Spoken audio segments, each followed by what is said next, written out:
Do you know what a cat's superpower is? Telling time. Man, these two, they know when it's 6 o'clock in the morning. They know it. Don't you, boo? You know what time it is right now. My goodness. I'm coming. And the Mockingbird superpower is being able to spot Pico as soon as he walks in the yard. We rocking a little plaid on plaid this morning, aren't we, boo?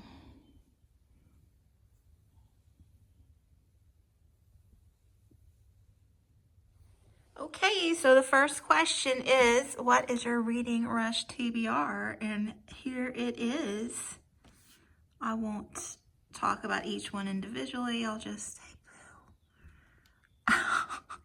talk about them as they come up in my reading. But which one do you think I'll finish first? I'm not going to finish them all, but which one will be the winner? This one has 100 pages of notes in the end, just so you know. But yeah, excited to get started. Speaking of excitement, I'm pretty much bored with everything right now, except for sugar. I'm not bored with sugar. I live for sugar right now. This is a problem. Anyway, bored with clothes. So I decided for a reading rush, I will challenge myself to wear a reading themed t-shirt every day during reading rush. So today is Read It's Our Only Hope with the Princess Leia buns. So yeah. And now I have a faculty meeting in, I don't know, 10 minutes. So I better make sure I know how to Zoom. I did it last week, but you know, I've slept, what, 6 or 7 times since then? So yeah. Okay, back to the stack.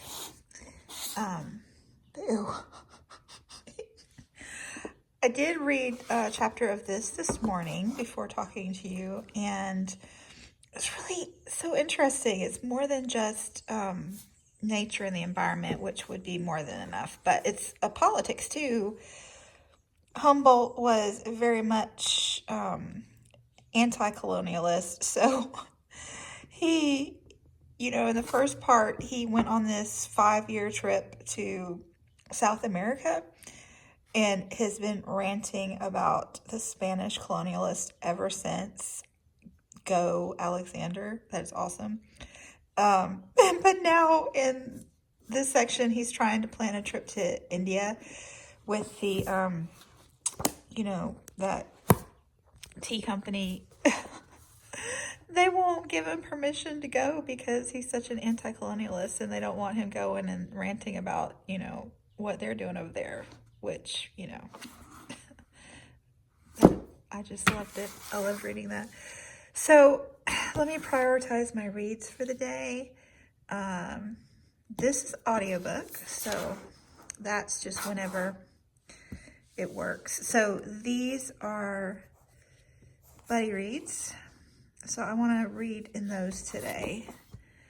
And this I want to get to eventually, but and this one's a short story collection. So I am going to put these in the order I want to read them. Actually, Mr. Flood goes on the bottom because, well, no, that's fine. You know what I'm saying. Okay, so yeah, let's just get started. Feeling the love, boo?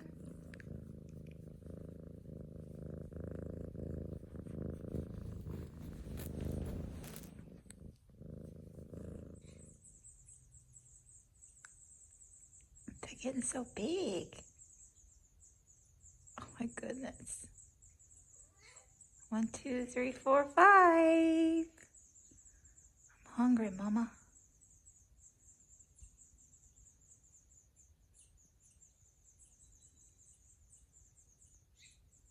This is so lovely. So this is a German family at the beginning of World War II has had to immigrate to the United States because the husband was a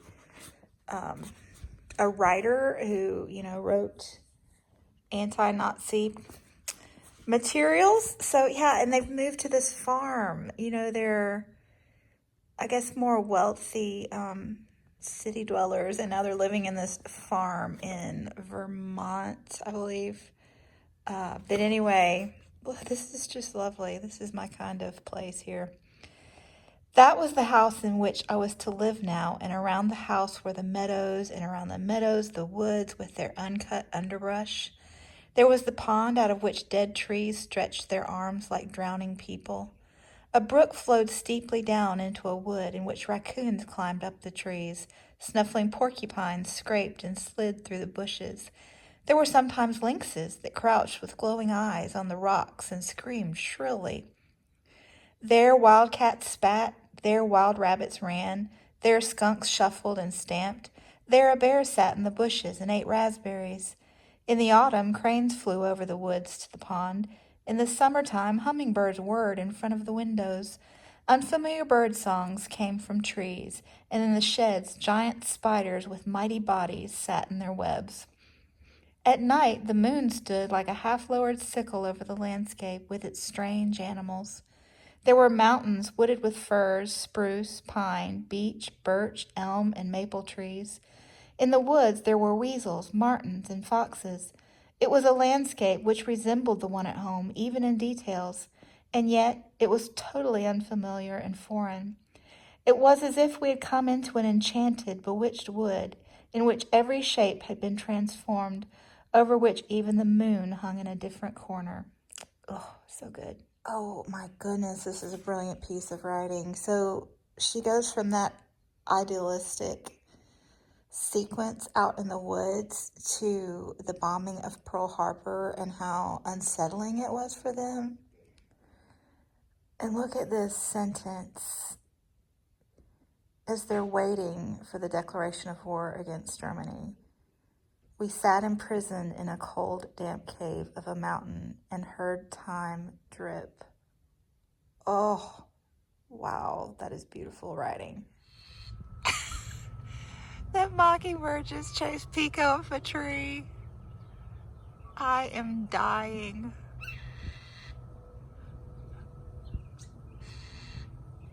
Come on, Guy. Come on, you can do it. Come on, Guy. Come on. This is not smart, Guy. No, you're going the wrong. Come on over here. Come on over here, buddy. Oh, no, that's not a good idea. Oh.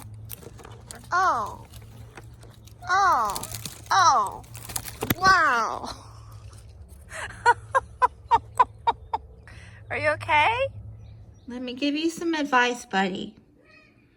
The next time a bird is chasing you, run under the house, not up a tree.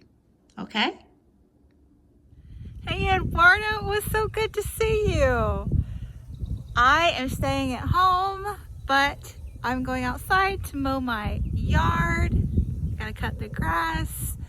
And I hope you're having a good time with your family, and maybe you can read a book with your sister and get her ready for school next year. Talk to you later. Whew. I just woke up from my nap. Okay, time to disturb the peace. Ooh, I made it to 12,500 steps and chapter 12 in Mr. Flood's Last Resort. This one is still napping, but looks like he flipped over. What do you think, Boo? You're not a napper either, are you? Woo, we got nap head, but that's okay. So Mr. Flood's really good. It's starting to come together. I found that this is my third Jess kid, and I found that it takes a while for her stories to settle in. There are always lots of mysterious things going on. She likes ghosties. So in this one, our main character is kind of a nurse's aide working in the home of a hoarder, and she sees saints and he, in, you know, his previous work life, he's homebound now, I guess, but in his previous life he collected and sold vintage medical items. So there were all kinds of mysteries about, you know, her missing sister and what happened to his family and them getting to know each other and all. Yeah, fun, quirky characters. I love Just Kid a lot. So yeah, we're gonna get back on track today, guy. Off to a great start already. Mockingbird time. There it goes.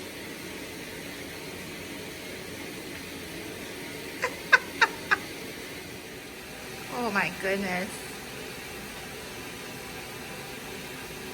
Oh, that's a new cute one for my collection. I'm such a child. Narcissus minimus. Taco salad. And I got a little laundry helper. Come on, guy. You gonna let me fold these? Ugh. Ugh. Not today? Okay, thank you. Aww. I have a fern baby. Focus. There it is. Okay, and I think the next hour will be the reading hour.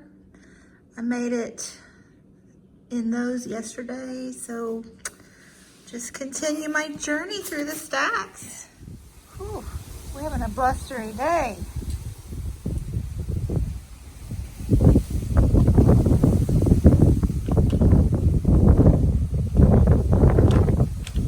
Okay, I haven't been like loving this book, but it definitely has its moments, and this is one. The hair that was missing on his head jutted aggressively out of his ears in jet black clumps, a kind of grotesque compensation for the baldness that the Constitutional sought. Had he given him that nickname too, before he rebaptized him in his heart of hearts as the walking turd? Probably. I don't know who we're talking about, but... Okay, let's see if we can finally conquer the clover today. But first, the chocolate carrot. You know, to be fair, I love clover. I love it in my lawn. But I gotta get it out of my flower beds to make room for the zinnias. I did it. Woo. Here my little zinnias starting to come up.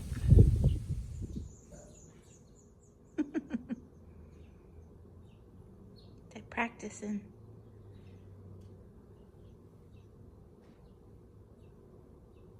State parks are closed, so we're gonna take a walk at the high school. Wildflower sighting. Ooh, this stuff is pretty.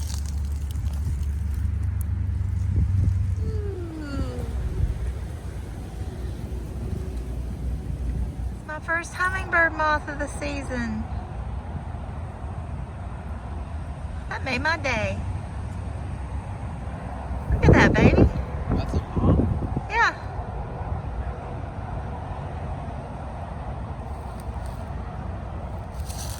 There it is. That is cool.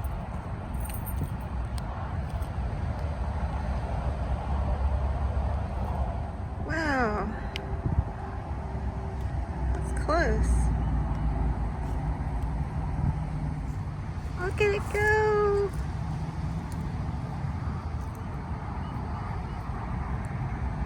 Oh my goodness. Do you know how happy I am right now? That is, oh wow. That is so awesome. That is so amazing.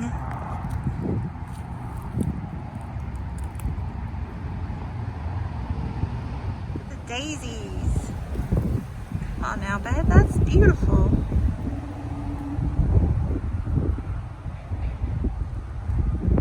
You see it? Right there? Oh, there it is. You see it, baby? It's a big one. Oh my goodness. No, it's just the camera. It's not really very big at all. Wow, do you see him now? No. Are you kidding me? He sees me, that's for sure. Ooh, buddy. Oh, I see it now. That's a childhood favorite. You're in my light, babe. That's sorrel. Blowing in the wind. Well, hello. I just realized I haven't shown my face here all day, so here I am. And I just finished a short story in Foreign Soil. I actually read the title short story, and I read the next chapter in Fiebre Tropical, which means I've made it through all 6 of my currently reading books one pass through. So that's exciting, right? And I was thinking about these because Foreign Soil, she drops the F-bomb. Like sometimes she drops it 3 times on the same page. And I made excuses for it in the first couple of stories because they were about teenagers. And as I am a high school teacher, I know that indeed teenagers can, use it that often at times, some of them. So it was somewhat realistic. But the story I just read, they were grown-ups. And I was like, broaden your vocabulary a little bit. But then I just read Fiebre Tropical, and she uses a lot of bad language.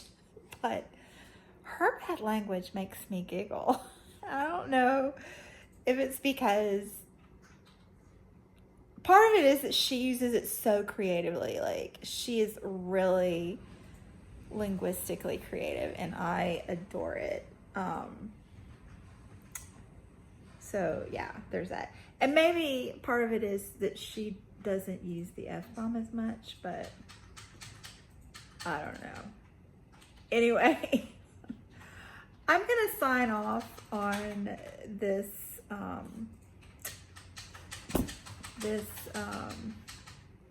he's got me distracted. Cat got my tongue. I'm gonna sign off on day 2 of Reading Rush and get this edited and posted for you, and I will be back in a couple days with days 3 and 4. How are you doing? Guy, really? Anyway, thanks so much for watching, and I will be back soon. Bye.